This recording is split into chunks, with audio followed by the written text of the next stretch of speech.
दोस्तों, आप सभी ने एक मुहावरा जरूर सुना होगा कि लातों के भूत बातों से नहीं मानते। अब आपका सवाल होगा, आखिर इस तरीके की बातें मैं क्यों कर रही हूँ। तो बिल्कुल इन सभी मुद्दों पे चलते हैं। सबसे पहले नमस्कार दोस्तों, मैं जय शुक्ला, आप सभी का आज के सेशन में स्वागत करती हूँ। और अभी हाल फिलहाल में बांग्लादेश में क्या मुद्दा चल रहा है आप सभी जानते हैं। बांग्लादेश, जी हाँ, मैं उसी देश की बात कर रही हूँ जिसकी सहायता हिंदुस्तान ने की थी। मैं उसी देश की बात कर रही हूँ जिसने पाकिस्तान से स्वतंत्रता के लिए हिंदुस्तान से गुहार लगाई थी। और अब ये वही बांग्लादेश है जिसने पाकिस्तान के साथ जो है हाथ मिला लिया है।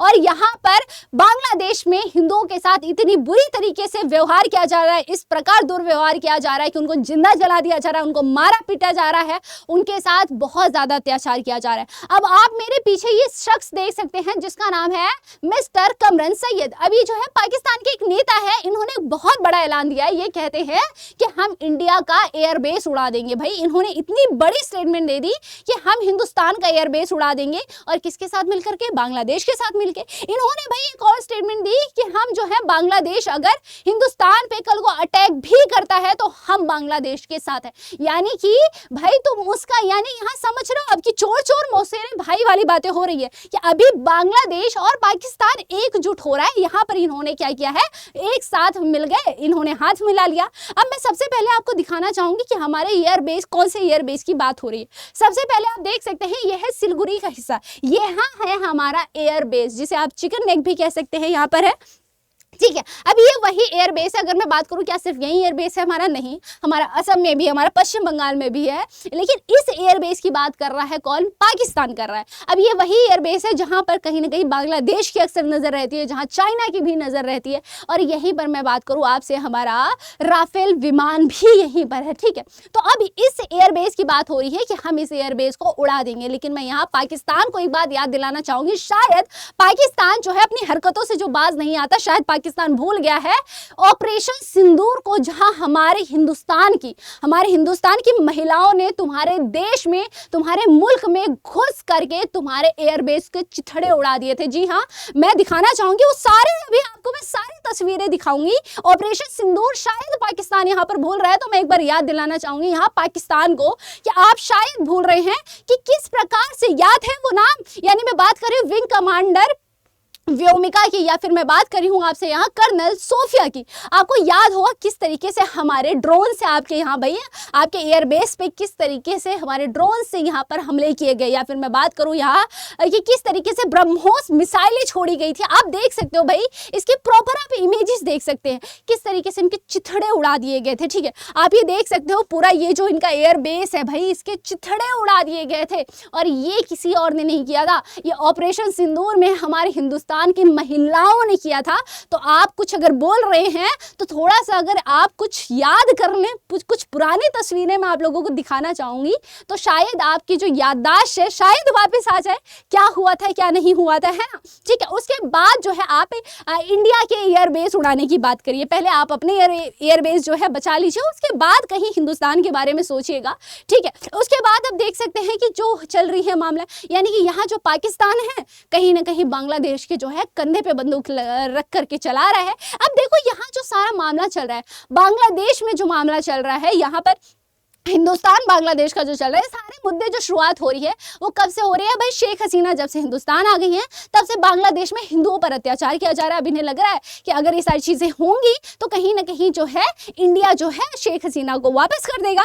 तो भाई देखो, मैं एक बात कहना चाहूंगी यहाँ पर कि यहाँ जो पाकिस्तान आपके साथ गेम खेल रहा है ना, तो शायद आप इस चीज को समझ नहीं पा रहे हैं। ठीक है, यहाँ सारा इन सब की जो फसाद की जड़ है ना, कहीं ना कहीं अभी इस समय हाल फिलहाल में जो शेख हसीना के विरोधी पार्टी थे, जो ऐसे युवा नेता थे जो अभी नेता यानी कि राजनीति में आ रहे थे, अब उनका भी ये दावा है कि बांग्लादेश में जो कुछ चीजें चल रही हैं उन सब के पीछे कहीं ना कहीं बांग्लादेश के जो इस समय पे प्रधानमंत्री हैं, यानी मोहम्मद यूनुस की बात कर रही हूं मैं, ये वही शख्स है जो कि इस समय पे प्रधानमंत्री हैं, कहाँ के? बांग्लादेश के, जिन्हें ना बिना किसी इलेक्शन के ही इन्हें प्रधानमंत्री बना दिया गया, सिर्फ इस बिहाफ पे कि भाई यही वो शख्स थे जिनको ऐसा कहा गया कि यही एक डिजर्विंग कैंडिडेट है जिनको बना दिया जाए, या फिर इनको नोबेल प्राइज दिया गया था, तो इस हिसाब से इनको बना दिया।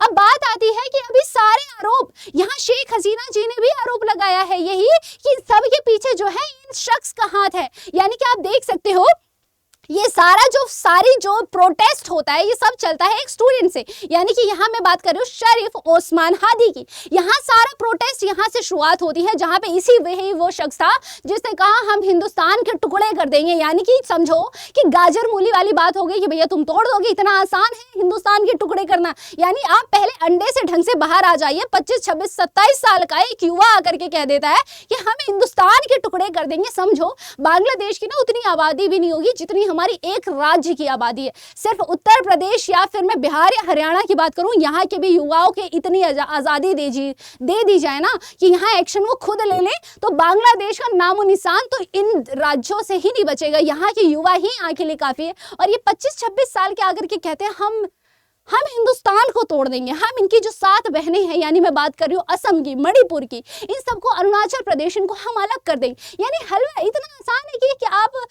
हिंदुस्तान को इतनी आसानी से तोड़ देंगे। अभी जो शख्स है इसकी जो है 5 गोलियां लगी थी, जिसकी वजह से एक गोली सर पे लगने की वजह से इसकी मृत्यु हो गई है, जिसका जनाजा भी उठ गया है। यानी मैं बात कर रही हूँ जब इनकी मृत्यु हुई इनको भाई सिंगापुर लेके गया, लेकिन वहां पे डेड डिक्लेयर कर दिया गया।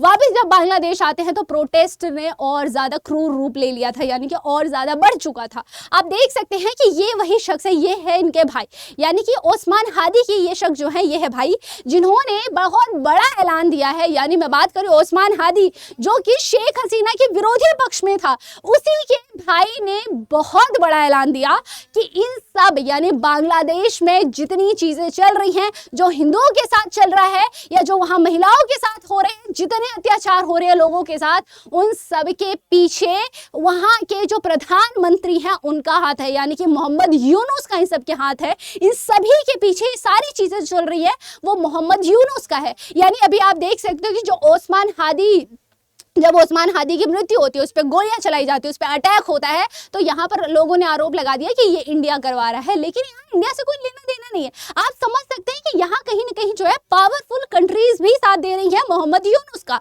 यहाँ पाकिस्तान साथ दे रहा है। यहाँ हम इतना समझ सकते हैं कि सारी चीजें जो है वहां के प्रधानमंत्री किसी न किसी के साथ मिल करके करवा रहे हैं, और सारे के सारे इल्जाम किस पे लगाए जा रहे हैं, तो इंडिया पे लगाए जा रहे हैं, ताकि वहां की जनता और ज्यादा गुस्से में आए, उनका गुस्सा और ज्यादा फूटे और इन सब का लाभ उठाए वहां बैठा पाकिस्तान। यानी पाकिस्तान जो है बांग्लादेश की जनता के कंधों पे बंदूक रख करके चला रहा है, या मैं कहूं वहां जो है बहती गंगा में हाथ धोने का काम कौन कर रहा है, पाकिस्तान कर रहा है। वहां सबसे ज्यादा जो मजे ले रहा है वो ले रहा है पाकिस्तान, अपने मुल्क में बैठ करके। यहाँ पर आप ये सारे देख सकते हो, सारे इमेजेस देख सकते हो, सारी तस्वीरें, सारी वीडियोस, यहाँ प्रूफ है कि इन सब के पीछे जो है कहीं ना कहीं अभी हाल फिलहाल में बांग्लादेश का जो प्रधानमंत्री है यूनुस, उस पर आरोप लगाया जा रहा है कि इन सभी के पीछे जो है। अब सबसे पहले थोड़ा सा मैं आपको बताना चाहूंगी कि यही वो तस्वीर है। सबसे पहले तो इस तस्वीर के लिए मैं आप लोगों से क्षमा प्रार्थी हूँ कि मुझे आप लोगों को ये तस्वीर देखनी पड़ रही है। ये वो तस्वीर है जो कि यहाँ पर ओस्मान हादी ने अपने फेसबुक अकाउंट पर अपलोड करा था। इसका कहना था कि हमारा ये वाला जो हिस्सा है, नॉर्थ ईस्ट वाला पूरा हिस्सा है, इसको हम अपने बांग्लादेश में शामिल कर देंगे। भारत का ये वाला जो हिस्सा है नॉर्थ ईस्ट वाला, ठीक है, इसको हम अपने जो 7 बहनें, 7 सिस्टर्स सारी, इसको हम क्या करेंगे, एक ग्रेटर बांग्लादेश बनाएंगे। ये कहना था ओस्मान हादी का। और यहीं पर ये वाला जो आपका हिस्सा है हमारा, यानी कि जम्मू वाला या लद्दाख वाला या मैं कहूँ राजस्थान का, पंजाब का, ये हिस्सा भाई जाएगा पाकिस्तान में। भाई इन्होंने समझिए कि खेल में क्या क्या आपस में बांट ले कि भैया आधा तेरा आधा मेरा, यानी कि इन्होंने बना दिया बस। तो यही तस्वीरें थी। इसके बाद ही जो है यहाँ पर ओस्मान हादी पे अटैक किया जाता है, जो ये तस्वीरें इन्होंने डाली थी फेसबुक पे। अब यहाँ पर ओस्मान हादी जो है, उनके भाई का भी यही आरोप है कि बांग्लादेश में जितनी चीजें चल रही हैं उन सब के पीछे वहां के जो प्रधानमंत्री हैं मोहम्मद यूनुस, उनका बहुत बड़ा हाथ है। यहीं पर शेख हसीना जी ने भी एक बहुत बड़ा आरोप लगाया है कि उनका कहना है कि बांग्लादेश में जितनी भी चीजें चल रही हैं उस सब के पीछे, इन सभी के पीछे जो राजनीति है या इसके पीछे जो खेल है वो रचा जा रहा है मोहम्मद यूनुस द्वारा, यानी कि वही प्रधानमंत्री जो कि इस समय बिना किसी इलेक्शन के ही वहां पर प्रधानमंत्री बने बैठा हुआ है। ठीक है, तो इन सभी के पीछे है ना, शेख हसीना ने भी यही आरोप लगाया कि इन सब के पीछे जो है वो मोहम्मद यूनुस है।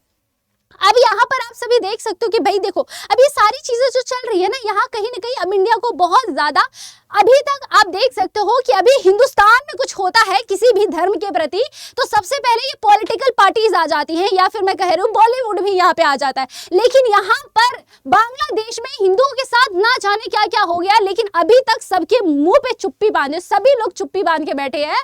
किसी ने भी यहाँ पर बांग्लादेशी हिंदू के लिए आवाज नहीं उठाई है। यही अगर कोई और धर्म होता, अगर आप समझ सकते हैं मैं कौन से धर्म की बात कर रही हूँ, तो अभी सभी के सभी का स्टेटस लग रहा होता, सभी की स्टोरीज लग रही होती, सभी लोग ट्वीट कर रहे होते, कुछ ना कुछ यहाँ पर चल रहा होता। लेकिन यहाँ बात है हिंदुओं की, इसीलिए सभी की यहाँ पे चुप्पी बांधी है। अभी हाल फिलहाल में कांग्रेस पार्टी की प्रियंका गांधी जी ने भाई बहुत बड़ा यहाँ पर भी उन्होंने ऐलान दिया है कि अब यहाँ पर जो है इंडिया की गवर्नमेंट को एक्शन लेना चाहिए। यानी आप देख सकते हैं कांग्रेस पार्टी की भी मैं बात करूँ या मैं किसी भी पार्टी की बात करूँ, अभी तक किसी पार्टी ने इसके खिलाफ या इसके लिए आवाज नहीं उठाई है। यानी अगर प्रियंका गांधी जी आवाज अब उन्होंने उठाई भी है तो कितनी देरी के बाद, यानी ये सारा मुद्दा चल रहा है कितने दिनों से, अब जाकर के आप इसके खिलाफ कुछ बोल रहे हैं या आप कह रहे हैं कि जो दूसरी पार्टी है यहाँ पर भी आप दूसरी पार्टी को ही टारगेट कर रहे हैं कि दूसरी पार्टी आवाज नहीं उठा रही है इसके खिलाफ। यानी मैं बात कर रही हूँ तो हाल फिलहाल में सभी का मामला सेम है। यहाँ हिंदुओं की जब बात आ रही है तो यहाँ सभी ने जो है चुप्पी साधी हुई है,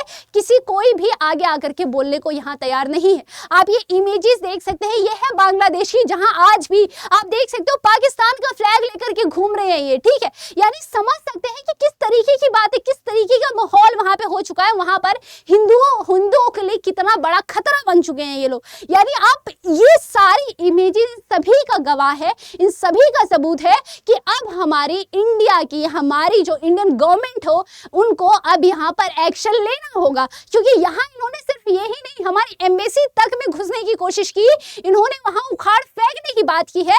तो अब हमारी सरकार से हमारी सरकार से निवेदन है कि अब इंडिया गवर्नमेंट को यहाँ पर एक्शन लेने की जरूरत है।